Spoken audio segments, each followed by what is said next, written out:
2020-21 வேளாண் சட்டங்களுக்கு எதிராக 3 வேளாண் சட்டங்களுக்கு எதிராக அப்போ விவசாயிகளுடைய போராட்டம் ஒரு ஆண்டை கடந்தும் நீடித்த நிலையில் அப்போ மத்திய அரசு பின்வாங்கி தேசிய அளவில் அது ஒரு மிகப்பெரிய போராட்டமாக பார்க்கப்பட்டது. அதற்கு பிறகு இந்த போராட்டம் தான் இளைஞருடைய போராட்டம், காக்ரோச் ஜனதா பார்ட்டி அவங்க முன்னெடுத்த போராட்டம் இன்னைக்கு இந்தியா முழுக்க அது பரவி இன்னைக்கு மத்திய அரசை பின்வாங்க வச்சிருக்கா. போராட்டத்துக்கு மத்திய அரசு அடிபணிந்திருக்கா? நீங்க சொல்லக்கூடிய விவசாய போராட்டம் மட்டுமல்ல, மிகப்பெரிய போராட்டமாக இந்தியா முழுவதும் நடந்து பாஜக கொஞ்சம் கூட பிடிவாதத்தை தளர்த்தாத ஒன்று மணிப்பூர்ல நூற்றுக்கணக்கானோர் இறந்தாங்க. கலவரம், பெண்கள்லாம் பாலியல் வன்புணர்வு செய்யப்பட்டாங்க, துன்புறுத்தப்பட்டாங்க. இப்படி உலகமே ஒரு அதிரடி நடவடிக்கை எடுக்கணும்னு எதிர்பார்த்த ஒரு விஷயம்தான் மணிப்பூர்.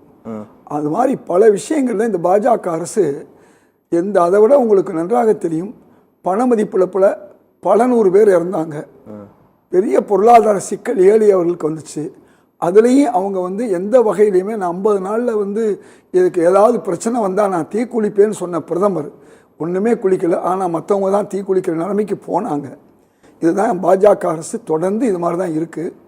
விவசாய போராட்டத்திலையும் பல 100 பேர் இறந்த பிறகு ஒரு வரி கூட நாங்கள் மாற்ற மாட்டோம் என்று சொன்ன பாஜக வேறு வழியின்றி அவர்கள் அந்த போராட்டத்திற்கு பணிந்தார்கள். இது ஒன்று தான் அவங்க பணிந்ததுன்னு சொல்லலாம். இது எல்லாத்துலேயும் அவங்க செஞ்சது துணிந்தது தான். அதனால் இப்போ இந்த போராட்டத்தை பொறுத்தவரை மாணவர்கள் 20 நாளுக்கு மேலாக போராடுகிற நேரத்தில் கல்வியாளர் சோனம் வான்சுக் உண்ணாவிரத போராட்டம் இருந்தார். அப்போல்லாம் பிரதமர் மோடி தூக்கம் வராத நிலைமைக்கு போகலை.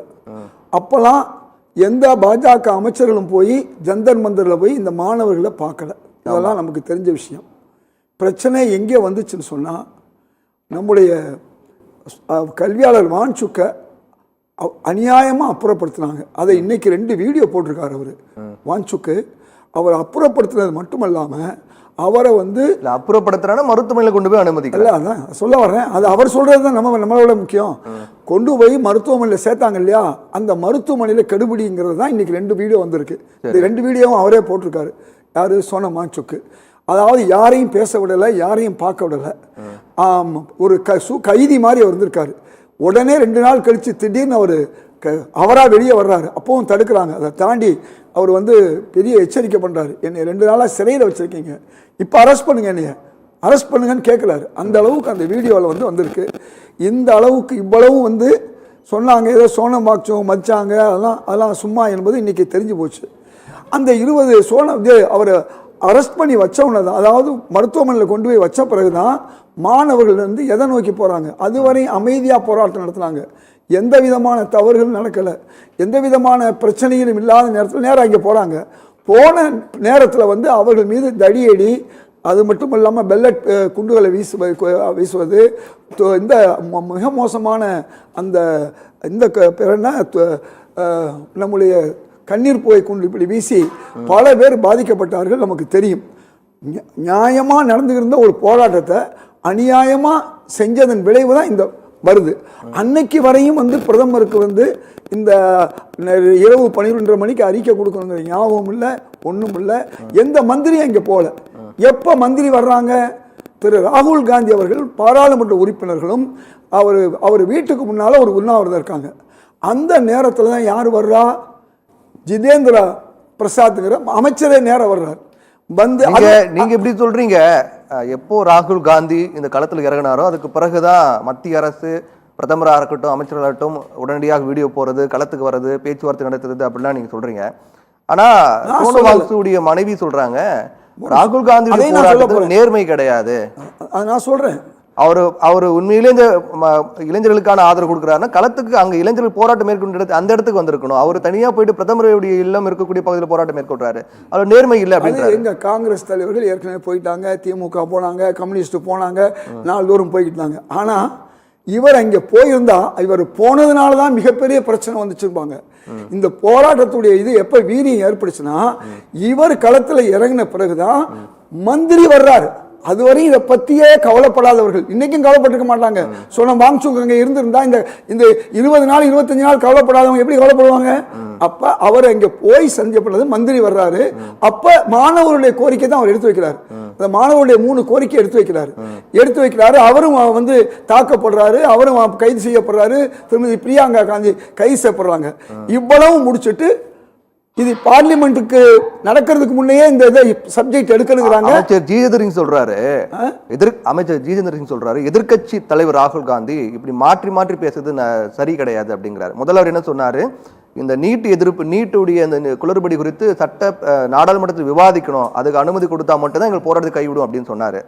சரியா, நாடாளுமன்றத்தில் விவாதிக்க நாங்க அனுமதி கொடுக்கிறோம், விவாதிக்கலாம்னு சொன்ன பிறகு இல்ல மத்திய அமைச்சர் வந்து பதவி விலகணும், அப்பதான் நாங்க போராட்ட கைவிடும் சொல்றோம், இப்படி மாற்றி மாற்றி பேசுறாரு அப்படின்னு சொல்றாரு அவரு. சோனம் வாங்கசூரி மனைவி சொல்றாங்க ராகுல் காந்திய போராட்டத்தில் நேர்மை இல்லை அப்படிங்கிறாங்க. நீங்க அவர் வந்த பிறகுதான் பெருசாகுதுன்னு சொல்றீங்க. நீங்க வரலாறு படிக்கணும், செய்தி படிக்கணும், ஒவ்வொரு நாள் நடந்ததை படிக்கலாம், யாருக்கும் என்னன்னு புரியாது. அதனாலதான் நான் வரலாறா சொல்லிட்டு வர்றேன், அப்பதான் நீங்க பதில் சொல்ல முடியும். அப்ப முந்தின நாள் வந்து இந்த சப்ஜெக்டை பார்லிமெண்ட் எடுக்க சொல்றாங்க, எடுக்கல. மறுநாள் காலையில சபாநாயகரை எதிர்க்கட்சி தலைவரே ராகுல் காந்தியை போய் சந்திக்கிறாரு.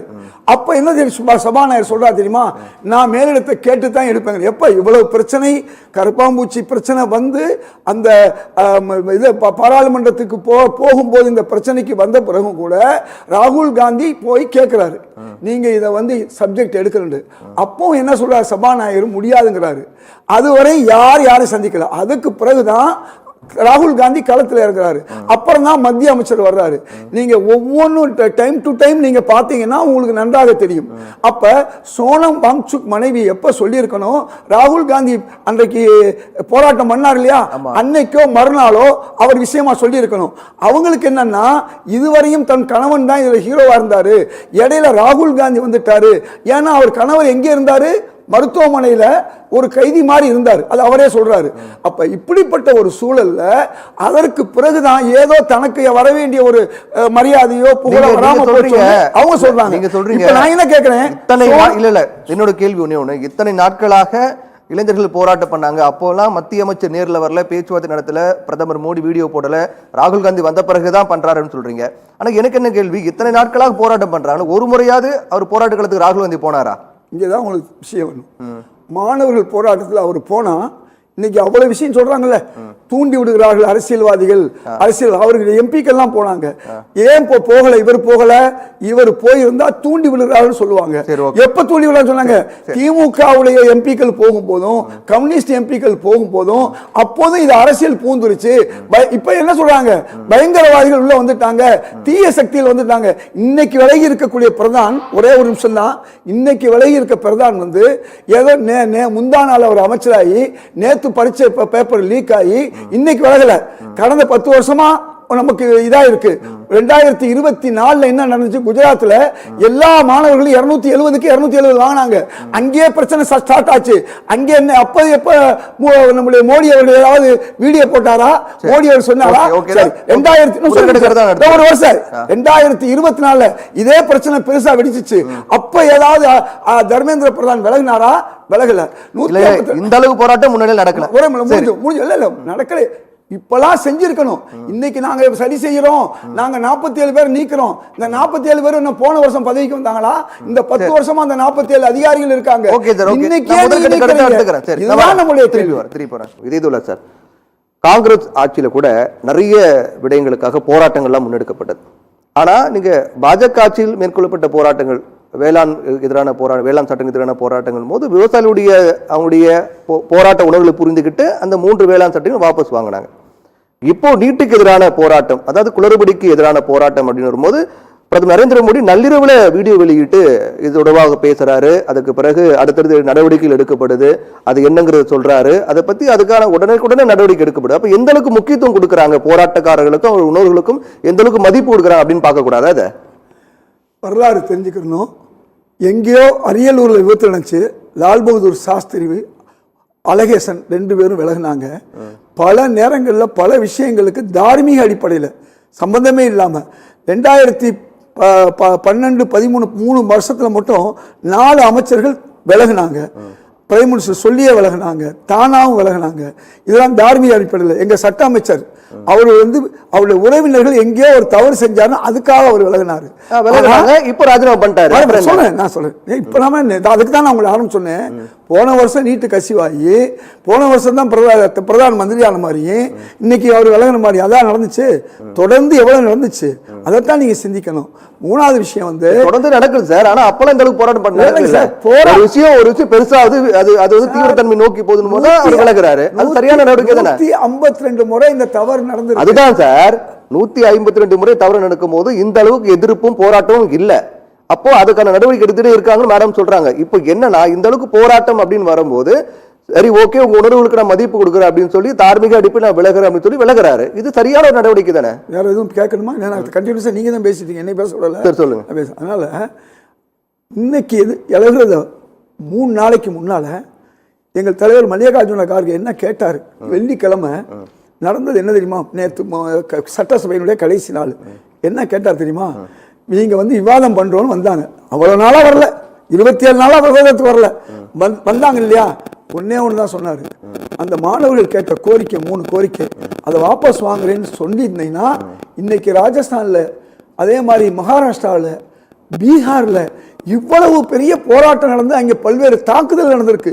இதெல்லாம் தடுத்திருக்கலாம் இல்லையா? இன்னைக்கு வந்து ஒரு மிக மோசமான ஒரு சூழ்நிலை டெல்லியில வர இருந்துச்சு. அப்புறம் தான் நாங்க இது முயற்சி எடுக்கிறேன். நாங்க ஏன் பிரதமர் அவர்கள் நைட்ல 12-11 மணிக்கு அவர் பண்ணிருக்கலாம் இல்லையா? நான் விலக சொல்ல போறேன்னு சொல்லிருக்கலாம் இல்லையா? அப்ப மாணவர்களுடைய போராட்டத்தை கிள்ளுக்கரியா நினைச்சீங்க.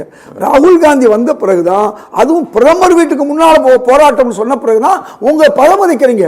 அப்ப ராகுல் காந்தி இந்த மாணவர்கள் தாக்கப்பட்ட விதத்தை உங்க காணொலி மூலமா காமிக்கிறாரு. அதனால நீங்க இத்தனை வழக்குகள், அதுல ராஜஸ்தான் தமிழ்நாட்டில் பிரச்சனை வந்தா அதுக்கு யார் காரணம்? நீட்டு பேப்பர் தயார் பண்றது யாரு? என்டிஆர், அந்த நேஷனல் டெஸ்டிங் ஏஜென்சி தான். அப்படிங்கும் போது நீங்க வந்து எப்படி நீங்க அந்த மாநிலத்தை சொல்ல முடியும்? நாளைக்கு முன்னாள் முதல்வர் ஸ்டாலின் இருக்கும்போதோ எடப்பாடி இருக்கும்போதோ அவர் தான் காரணம் சொல்ல முடியுமா? நீங்க எந்த அளவுக்கு பெண்களை அசிங்கப்படுத்தினீங்கன்னா மேலாடை கூட போட முடியாம, மூக்குத்தி போட முடியாம, இந்த அளவுக்கு ஒரு மோசமான ஒரு சூழ்நிலையில தான் இந்த நீட்டு தேர்வு தொடர்ந்து நடந்துச்சு. தமிழ் கலாச்சாரத்துக்கு விரோதமானது, ஒரு மேலாடை இல்லாத ஒரு சூழ்நிலை. என்னைக்கோ திருவாங்கூர் அரசாங்கம் பண்ண வேலையை நீங்க பண்ணீங்க நீட்டுங்கிற பேர்ல. அப்ப இந்த நீட்டு தேவையில்லைங்க தான் திமுக சொன்னாலும் சரி, அதே மாதிரி தாவேக்காவும் அதுதான் சொல்லுது. நாங்க என்ன சொல்றோம்னா 2 விஷயம் சொல்றோம். முதல் விஷயம் பாதி சால்வ் ஆகும். ஏன்னா இவங்க நீட்டை விட மாட்டாங்க. ஏன்னா இது உயர்மட்ட வகுப்புக்காண்டி கொண்டு வந்த ஒரு திட்டம். இப்ப எந்த மாநிலம் காங்கிரஸ் கொண்டு வந்து நீட் கொண்டு வரும்போது என்ன சொல்லுச்சு? எந்த மாநிலம் விரும்பவில்லையோ அங்கே நீட் இல்லை. அப்படிங்கும் போது தமிழ்நாட்டில் எந்த போராட்டமா நடக்குமா? எந்தெந்த மாநிலம் போராட்டம் நடக்குமா? மூணாவது விஷயம், எங்க தலைவர் ராகுல் காந்தி 2019 இங்க வரும்போது சொன்னாரு, 21 தேர்தலையும் சொன்னாரு தமிழ்நாட்டில் நீட்டுக்கு இருக்காதுன்னு சொன்னாரு. அதை மட்டும் சொல்லல, நாளைக்கு இந்த மாநில பட்டியலுக்கு கல்வியை கொண்டு வருவோம்னு சொல்லியிருக்காரு. இப்ப 2 விஷயம் தான் செய்யணும். நீட்டு தமிழ்நாடுக்கு வேணாம்னா கொடுக்க கூடாது. அதே மாதிரி வந்து நம்முடைய பட்டியல்ல இருந்து இன்னும் கொண்டு வரணும். அன்னைக்கு காங்கிரஸ் ஆட்சி தான் கொண்டு வரப்பட்டது. என்னைக்கு? ஆமா, அன்னைக்கு சூழ்நிலை கொண்டு வரப்பட்டது. இன்னைக்கு காங்கிரஸ் வேணாம்னு சொல்லி தான் பிஜேபி வந்திருக்காங்க. பிஜேபி இந்த 12 வருஷமா என்ன செஞ்சிருக்கணும்? நாங்க நியாயமானவர்கள் தான் மாநில பட்டியல் கொண்டு வந்திருக்கணும். அப்ப காங்கிரஸ் ஆட்சியில் கொண்டு வந்திருக்கலாம். அதைத்தான் நான் சொல்ல வரேன் சார். அன்னைக்கு கொண்டு வந்தாங்க, அதெல்லாம் பிரச்சனை இல்லை. எப்ப இது பெரிய பிரச்சனை ஆகுது? 2014க்கு பிறகு, அதுவும் நீட்டு தமிழ்நாட்டுக்கு திணிக்கப்பட்ட பிறகு. தமிழ்நாட்டு எப்ப திணிக்கப்பட்டாங்க? ஜெயலலிதா அவர்கள் ஏற்றுக்கொள்ள, கலைஞர் அவர்கள் ஏற்றுக்கொள்ளல. ஆனா எப்ப அது வந்துச்சு தெரியுமா? இவங்க எடப்பாடியார் வந்த உடனே இதே நம்முடைய பாஜகவுடைய அழுத்தத்தின் காரணமா வந்தது. இதையெல்லாம் நாம புரிந்து கொண்டு இதையெல்லாம் இன்னைக்கு உள்ள இந்த 3 விஷயம் மட்டும் செஞ்சது முக்கியம் அல்ல, செய்ய வேண்டிய இன்னைக்கு வேணா நின்றலாம். நாளைக்கு இதே போராட்டங்களை தமிழ்நாடோ மற்ற மாநிலங்களோ எடுக்கும் போது பிரச்சனை வரும். தமிழ்நாட்டில் அதிகமான மருத்துவ கல்லூரி இடங்கள் இருக்கு. நம்ம இடங்கள் பூரா வடநாட்டுகளுக்கு பறிபோகுது. இதை தடுக்கன்னு சொன்னா நமக்கு நீட்டு கூடாது, அல்லது மாநில பட்டியலிலிருந்து மத்திய பட்டியலிருந்து மாநில பட்டியலுக்கு வரணும்.